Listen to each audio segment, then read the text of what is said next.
Located 50 miles off the coast of Louisiana, the Deepwater Horizon oil rig exploded right before Earth Day and has spilled millions of gallons of oil into the Gulf of Mexico. For biologists, how this oil will affect wildlife is a huge concern. From fish and turtles in the open ocean, to oysters and other invertebrates on the sea floor, to grasses in the coastal wetlands. It's not a question of if these organisms will be affected, but how much. The sea turtle is kind of is becoming one of the poster species for this tragedy, and the reason is because it gets hit at every life stage, from the babies and the females on the beach to the turtles that have to eat and make a living in the ocean, at the surface and on the bottom. So when birds get oil on their feathers, it mats their feathers and it reduces their ability to thermoregulate. They'll then ingest the oil while they're preening, but it also causes them to spend all of their time preening and not searching for food, and birds really need to spend quite a bit of time searching for food.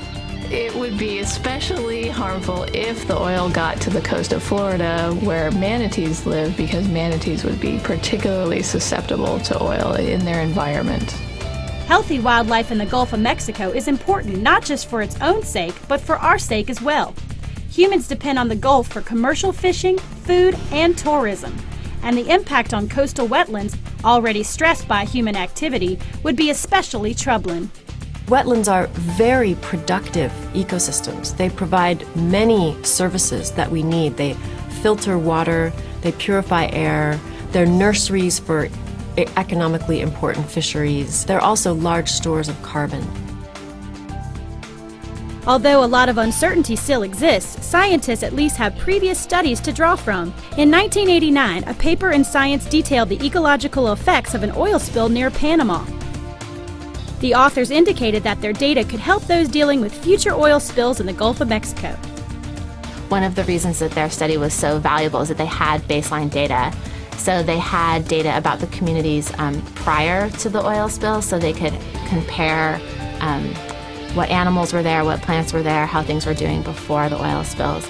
And they found that invertebrates that couldn't move and couldn't get out of the way were killed almost immediately when oil hit land or hit the reef where they lived. And also mangroves, which is kind of an intertidal tree, that many of those trees were killed when exposed to oil.